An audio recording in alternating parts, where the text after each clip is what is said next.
Welcome to soda புடி. So இந்த வீடியோவில் பார்க்க போகிறது 2 படங்கள். இந்த ரெண்டுமே தமிழ் டப்பிங்கில் இருக்குது. 2 இல்லை 3 படம். ஏன்னா இது 2வது பார்ட்டுங்கிறதுனால பார்ட்டையும் சேர்ந்து உட்காந்து பார்த்தேன். அதனால் கிட்டத்தட்ட கணக்குப்படி பார்த்தா 3 படம். ஸோ அதை பற்றி டீட்டெயிலாக பேசலாம். டேய், வீக்கெண்டுக்கு ரிலீஸ் ஆனதை வீக்கெண்டே முடிஞ்சதுக்கப்புறம் மண்டேல உட்காந்து பேசுகிற பற்றியா எவ்வளோ திமிரு இருக்கும் உனக்கு? புரியுது, மன்னிக்கவும். ஏகப்பட்ட படங்கள்லாம் பெண்டிங் இருக்குது. அது எல்லாத்தையும் சேர்த்து கிளியர் பண்ணி விட்டுறேன். சரி, இந்த படங்களை பற்றி கொஞ்சம் டீட்டெயிலாக பேசலாம் அப்படின்னு சொல்லி ஃபர்ஸ்ட் படம் வந்து ஆப்வியஸாக வாழா 2 படம். எனக்கு வந்து வாழா 1 வந்து எனக்கு பிடிக்கும். இந்த கிளைமேக்ஸ் போர்ஷன் இந்த கடைசி ஒரு அரை மணி நேரம் ஒரு மாதிரி நல்லா எமோஷனலாக ஃபீல் பண்ண வச்சாங்க. எனக்கு ஓவரால் அந்த படம் அப்படியே ஆன் அண்ட் ஆஃபாக போய் எனக்கு கடைசியாக நல்லா இருந்துச்சுப்பா அப்படிங்கிற ஒரு ஃபீலை கடைசியில் எனக்கு கிரியேட் பண்ணி விட்டுருச்சு. இந்த பார்ட் 2 அதுலேயே முடிஞ்சு போச்சு. இதை பார்ட் 2 எடுக்கிறதுக்கு என்னடா விஷயம் இருக்குன்னா, இல்லை நாங்கள் ஃப்ரெஷ்ஷான ஸ்டோரி சொல்கிறோம், புரிஞ்சு போச்சு, அந்த பேரை வச்சுக்கிட்டு அந்த படம் ஹிட் ஆகிடுச்சு, அதையே வச்சு நீங்கள் பார்ட் 2ன்னு ஒப்பேற்ற போகிறீங்கன்னு தான் மைண்ட் செட் இருந்துச்சு. ஆனால் இந்த படம் அதை பயங்கரமாக பண்ணி விட்டுருச்சு. அடுத்து பார்ட் 3 அனௌன்ஸ்மெண்ட்டே பண்ணி விட்டாங்க. ஸோ இந்த அளவுக்கு பெரிய ஒரு ரீச்சை, அது இல்லாமல் 100 crore கிளப்பை அசால்ட்டாக அடிச்சிருக்குது. நல்ல விஷயங்கள் இந்த மாதிரி ரீச் ஆகும்போது இந்த மாதிரி விஷயங்கள்லாம் நிறைய பண்ணணும்னு எல்லாருக்குமே தோணும். சரி, இந்த வாழா 2 படத்தை பற்றி எடுத்துக்கிட்டோம்னா, இதில் ஜஸ்ட் அந்த பசங்களோட லைஃப்பா, அவங்க வந்து பார்த்தீங்களா இவ்வளோ விளையாட்டாக இருந்தாங்க, இப்போ பாருங்கள் மொத்தமாக மாறிட்டாங்க, வாழ்க்கைனா இதான்ப்பா அப்படின்னு இந்த படம் முழுக்க ஆட்டம் கொடுத்து கடைசி காலவர் திருந்துற படம் முழுக்க ஒரு 3 ஹீரோயின் கூட ஜாலியாக இவர் இருந்துவிட்டு கடைசியில் வாழ்க்கை என்னன்னு தெரியுமா படித்து ஒரே எக்ஸாமில் பாஸ் ஆகிறது, அந்த ஒப்பேற்ற விஷயம்லாம் இதில் கிடையாது. இதில் நீ விளையாட்டா சில விஷயங்கள்லாம் இருந்தனா அதுக்கேற்ற விலையை நீ கொடுத்து தான் ஆகணுங்கிற விஷயத்தெல்லாம் காட்டினதெல்லாம் நல்லா இருந்துச்சு. அண்ட் முக்கியமாக அந்த பசங்க கேரக்டரு, அவங்களோட உருவாகிற அந்த பாண்டிங்கு, முக்கியமாக அந்த சிப்ளிங்ஸ், முக்கியமாக அண்ணங்காரன் தம்பிக்கு அட்வைஸ் கூட இல்லை, டேய் இதை படிக்கிற விதத்தில் ஒழுங்காக படிச்சிருக்கலாமடா அப்படின்னு அவன் சொல்கிற இடமா இருக்கட்டும். அண்ட் இது வேறு நீயும் ஆடிட்ட, ஆனால் ஓவர் ஆடிட்டேன், இனிமேல் ஒழுங்காக உருப்புற வேலையை பார்ப்போன்னு இந்த அட்வைஸாக இல்லாமல் அனுபவத்தில் கொடுத்துருப்பான். அதெல்லாம் நல்லா இருந்துச்சு. எனக்கு அதில் ஒரு கேரக்டரு, இந்த ஸ்பாய்லர்லாம் கிடையாதுப்பா, இது ஜஸ்ட்டு ஒப்பீனியன்ஸாக ஷேர் பண்ணணும்னு, அதில் ஒரு கேரக்டரு கிட்டத்தட்ட அவன் ஃப்ரெண்ட்ஸ் எல்லாரும் விட்டு போகிறாங்க, அவன் லைஃப் இப்படி ஆகுது, அப்படியே மூமெண்ட்டாக பெருசாக ரியலைஸே பண்ண மாட்டான். டேய், நம்ம கூட இருந்தவங்களாம் வேற எங்கேயோ போயிட்டாங்க, நம்ம கூட இருந்தவங்க அப்படி மாறிட்டாங்க, நம்ம இன்னும் அதே விளையாட்டுத்தனமாகவே இருக்கிறோங்கிற அந்த விஷயம்லாம் ஃபீல் பண்ணிக்கிட்டு இருப்பான். நம்ம இன்னும் அந்த விளையாட்டுத்தனமாகவே இருக்கிறோங்கிற அந்த மைண்ட் செட்டில் தான் இருப்பான். அதை கடைசி ரியலைஸ் ஆகி அந்த கேரக்டர் ஒரு முடிவை எடுக்கும்போது எனக்கு அந்த முடிவோடு பயங்கரமாக கனெக்ட் பண்ண முடிஞ்சுது. அதுக்கப்புறம் ஒரு கேரக்டர், டேய் அந்த கேரக்டரை பார்க்கும் போதே இவங்க ஃபன் பண்ண போகிறாங்க அப்படிங்கிற மாதிரி தான் இருந்துச்சு. ஆனால் அந்த கேரக்டருக்கும் ஒரே ஒரு டைலாக்ல அதோடைய பெர்ஸ்பெக்டிவே மாற்றி விட்டாங்க பாருங்க, அதெல்லாம் வெயிட்டாக இருந்துச்சு. அதே போல் இந்த ஒரு விஷயம் வந்து தீபாவளினா இதான்டா அப்படிங்கிற மாதிரி ஃபுல்லாக காமெடியாக அந்த விஷயத்தை கிட்டத்தட்ட அவர் கஷ்டத்தை அனுபவிக்கிறாரு, ஆனால் அதை பார்த்து சிரிச்சுக்கிட்டு கிடந்தோம். அந்த விஷயத்த டேய் நீங்கள் சிரிச்சுக்கிட்டு இருந்தீங்கல்ல, இந்த விஷயத்த பாருங்களா, இதுக்கப்புறம் நீங்கள் அதை பார்த்து சிரிப்பீங்களா சொல்லுங்களா அப்படின்னு ஒரு உண்மையாக ஒருத்தருடைய லைஃபையே இந்த ஒரு சீனில் மாற்றி விட்டதுங்கிறதெல்லாம் இருக்குல்ல. இந்த மாதிரி நிறைய மூமெண்ட்ஸ் எனக்கு பிடிச்சது. முக்கியமாக அந்த போலீஸ் கேரக்டர், அதுவும் நம்ம பிரேமம் டேரக்டரே இறக்கணும் வரும், பிரேமம்ல என்ன பிரச்சனை அப்படின்னு அவர் கேட்கறதுல அவரே கூப்பிட்டு வந்து பேச வச்சிட்டீங்க.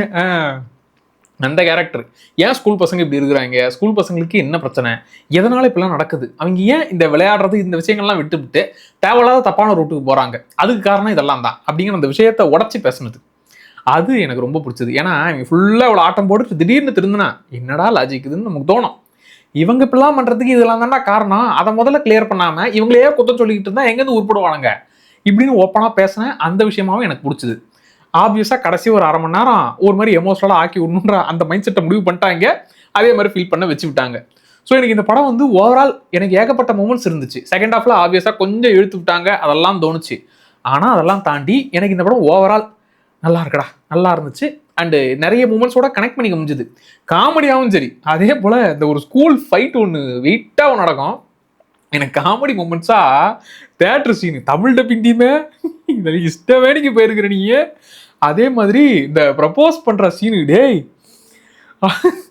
எதிர்பார்க்கவே இல்லைடா, நல்லா இருந்துச்சு. எனக்கு காமெடியாகவும் சரி, நல்லா சிரிச்சுக்கிட்டு இருந்தேன். அப்படியே எமோஷ்னலாக ரூட் மாறும்போது ஓகே. அது இல்லாமல் மெயினாக இந்த படத்தில் பேசினதே, நம்ம ஒரு இமேஜின் பண்ணி வச்சிருப்போம், இதுதான் இங்கே போயிட்டா நம்ம லைஃபே மாறிடும், இதுதான்டா பெருசு கெத்துன்ற மாதிரி நினச்சிக்கிட்டு இருப்பான்.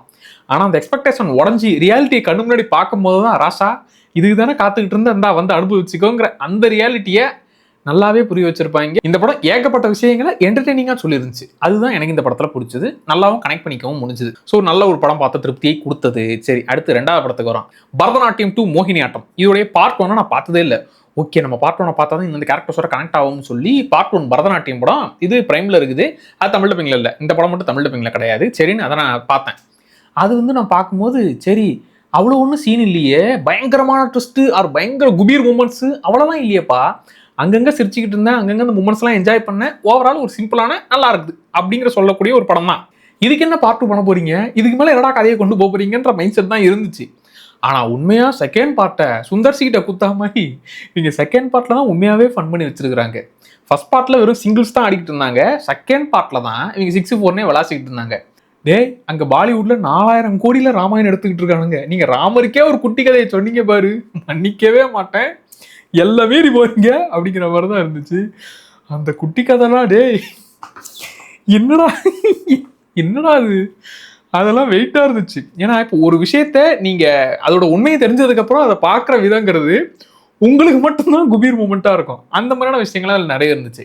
அண்ட் இந்த படத்தில் ஆக்சுவலாக கதை என்ன அப்படின்னாக்கா, நீங்கள் பார்ட் 1 பார்த்துட்டு தான் பார்க்கணுமா அப்படின்னு கேட்டிங்கன்னா, பார்ட் 1 அந்த கேரக்டர்ஸோட கனெக்ட் ஆனீங்கன்னா இன்னுமே கொஞ்சம் நல்லா என்ஜாய் பண்ணலாம், அவ்வளோதான். மற்றபடி பார்ட் 1 அவ்வளோ பெரிய விஷயங்கள்லாம் இல்லை.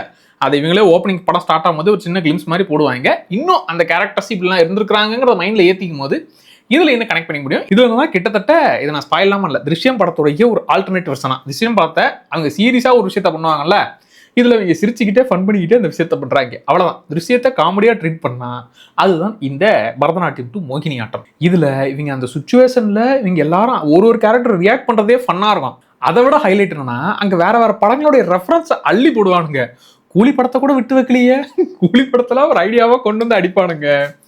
ஏன் இப்போ இந்த படம் பார்க்கும்போது திருஷ்ய படத்தை காமெடியாக ட்ரீட் பண்ண மாதிரி தானே இருக்குது, திருஷ்யம்னு கூட நாங்கள் விட்டு வைக்க மாட்டோம் சார்னு திருஷ்யமை வச்சு ஃபன் பண்ணுவாங்க.